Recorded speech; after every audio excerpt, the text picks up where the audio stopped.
Get ready for a political Hollywood blockbuster, or perhaps a disaster movie that nobody saw coming. The worlds of Washington, D.C. and the silver screen have collided, and the fallout is sparking fury, confusion, and a war of words that's dominating headlines. We're talking about a plan hatched in the highest levels of government that targets Tinseltown directly. A proposal so explosive it's got industry titans and beloved stars raging.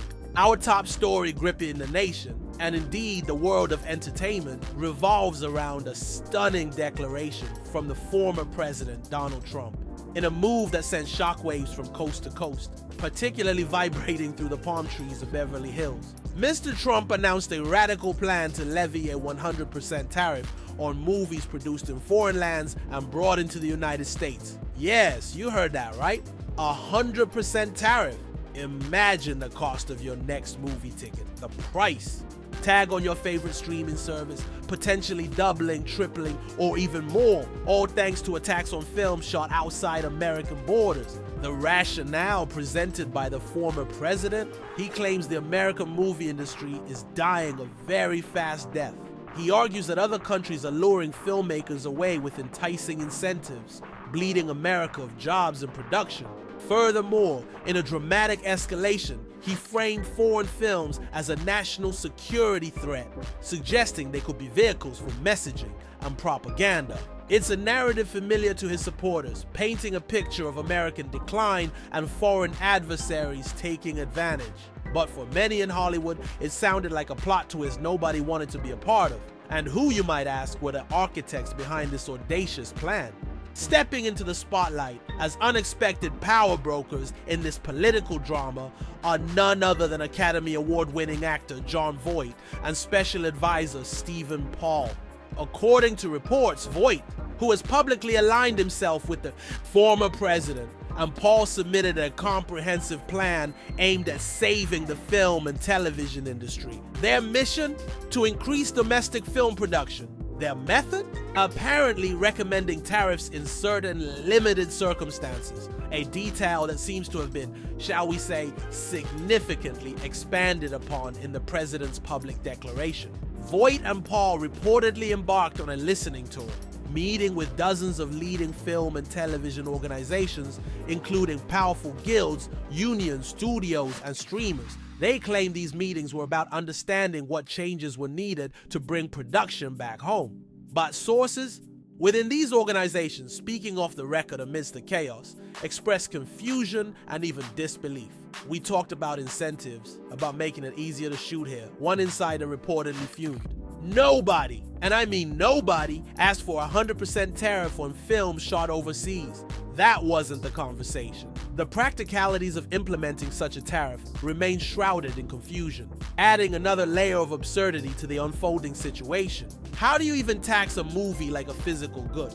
Movies are intellectual property, intangible assets that circulate globally through various platforms, from traditional cinemas to digital streaming. How do you determine a film's value at the point of entry? What percentage of foreign shooting would qualify a movie for this tariff? Would a film with just one scene shot in Paris be hit with the same tax as an entire production filmed in Canada or the UK, countries known for offering generous incentives?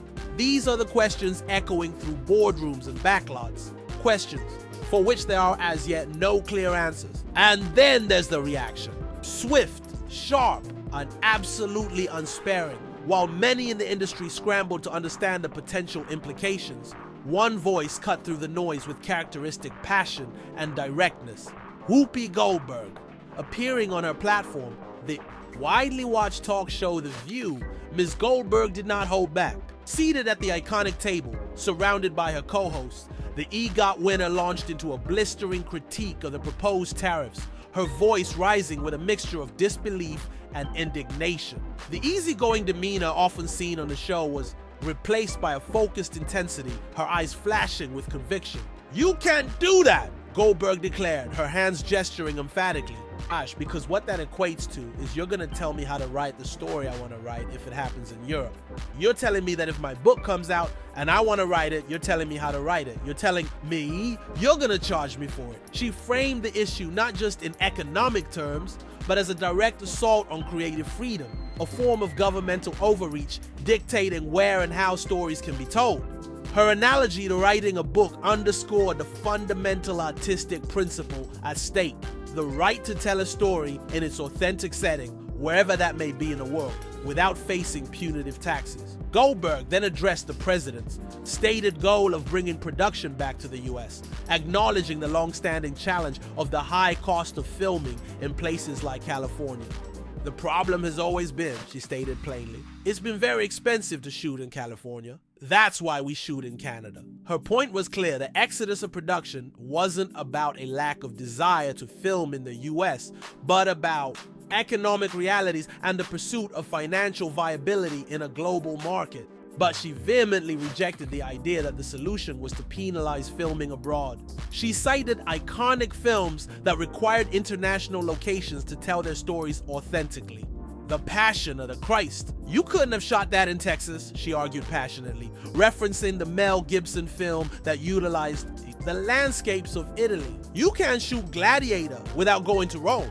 The epic scale, the historical accuracy, the very essence of certain stories are inextricably tied to specific international locations. To tax those films simply because they utilize the global canvas is to fundamentally misunderstand the nature of filmmaking and storytelling. It is part of what we do, she pleaded, her voice tinged with exasperation. Please stop. Goldberg further tore into the rationale that tariffs would save the industry, arguing instead that they would be limiting opportunities. She argued that the real solution lay not in punishment, but in positive reinforcement, in tax incentives. The bottom line is tax incentives, she stressed, looking directly into the camera, speaking to policymakers and the public alike. If you want to change, you got to change it in the States. You have to make it available to people to shoot here in the States. Her point resonated with many industry professionals who have long advocated for more competitive state and federal tax incentive programs. These programs, which offer tax credits or rebates on production expenses incurred within a state or country, have become a crucial factor in attracting film and television projects. States like Georgia, New Mexico, and New York, as well as countries like Canada and the UK, have seen significant boosts to their local economies and job markets by offering attractive incentives, often drawing productions away from California, where costs, even with existing incentives, can still be higher. Goldberg's argument was that rather than erecting financial barriers to shooting overseas, the focus should be on lowering the cost and increasing the incentives for shooting domestically, thereby making the US a more attractive option on its own merits. Don't stop us from going over and shooting overseas, she implored, because then you're limiting us. She saw the proposed tariff as a restriction on creative freedom and economic opportunity, not a pathway to prosperity for Hollywood. And then Goldberg added a powerful, perhaps less discussed dimension to her argument: the cultural impact of American films abroad. And also, not for nothing, she began, her tone shifting slightly to emphasize the importance of this point. The movies teach people English. This seemingly simple observation highlighted the global reach and influence of American cinema, serving as an informal yet incredibly effective tool for cultural exchange and education. We teach people all who will never get to America what America is all about, she continued, her voice filled with conviction. We show them who we are. American films in their myriad forms export American culture, values, and perspectives to audiences around the world, offering a window into American life for those who may never have the opportunity to visit. Imposing a punitive tax on these films, Goldberg argued, sends a damaging message to the rest of the world. If you impose a tax like this, you're saying that we're not good enough, she stated forcefully. And that is not the case. We are the best in the world. Her words were a passionate defense of American filmmaking, not just as an industry, but as a vital form of cultural diplomacy and a source of national pride. To hobble its ability to reach global audiences through arbitrary tariffs was, in her view, an act of self-sabotage, a declaration that America's cultural output was somehow inferior or unwelcome. The segment on The View quickly went viral, her impassioned plea resonating with many who saw the proposed tariffs as misguided and potentially harmful. Goldberg's ability to articulate complex issues with relatable language and genuine emotion has long made her a powerful voice in political discourse, and her fiery response to the Hollywood tariffs was no exception, adding another intriguing layer to this unfold. Eluding drama is the reaction from California's governor, Gavin Newsom. While one might expect the Democratic governor to be in lockstep with Goldberg's criticism of the former president's plan, Newsom's response was surprisingly open. In a social media post late on Monday, in the wake of Trump's announcement, Governor Newsom expressed interest in the idea, albeit with a clear focus on leveraging it to California's advantage. California built the film industry, then we're ready to bring even more jobs home, Newsom wrote, echoing some of the president's stated goals, but framing them within the context of California's historical dominance in the industry. He highlighted the success of California's existing state incentive programs. "We've proven what strong state incentives can do," he stated. And then came the pivotal line, a direct address to the former president. "Now it's time for a real federal partnership to make America film again. POTUS, let's get it done." Newsom's use of a phrase clearly playing on the former president's campaign slogan indicated a willingness to engage, to find common ground, even on a policy proposed by a political opponent, if it meant boosting film production and jobs. In his state, Newsom's approach suggests a strategy of attempting to co-opt the former president's initiative, steering it away from punitive tariffs and towards a massive federal tax incentive program. Reports have since emerged suggesting that Newsom is indeed advocating for a staggering $7.5 billion federal film tax credit, a figure that dwarfs existing state programs and could fundamentally reshape the economics of domestic film production. This would be the first federal film incentive of its kind and scale, a potential game changer for Hollywood. The contrast between Goldberg's impassioned, principled stand against tariffs as a restriction on creative freedom and Newsom's pragmatic, politically savvy maneuvering to secure a massive federal incentive highlights the different facets of this complex issue. Goldberg speaks from the heart of the creative community, emphasizing the artistic and cultural implications. Newsom, as a political leader, focuses on the economic impact, the jobs, and the potential for California to regain its lost production. Shell, the former president's plan, seemingly born from a desire to punish perceived disloyalty in Hollywood and boost domestic jobs, has opened a Pandora's box of questions and reactions. Is it a genuine attempt to revitalize the American film industry, or a politically motivated attack on an industry often seen as out of step with its base? Can movies, complex works of intellectual property often involving international collaboration, truly be subjected to the same tariff rules as physical goods?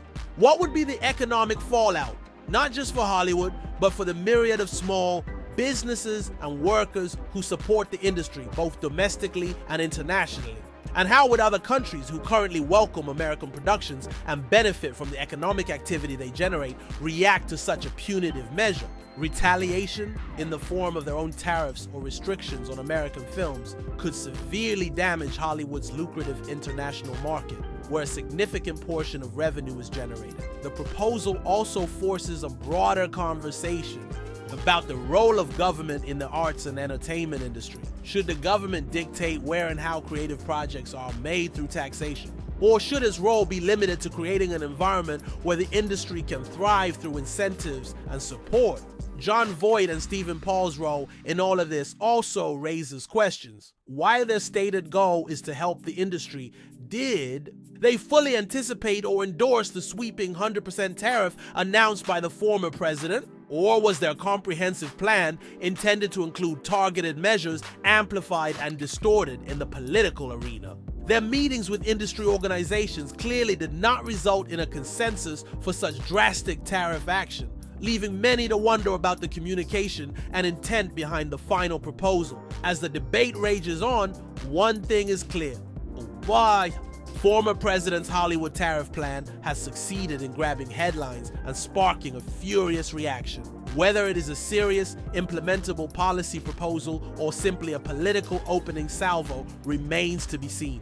But for now, the spotlight is firmly on Hollywood, not for its latest blockbusters, but for its unexpected entanglement in a high-stakes political and economic drama.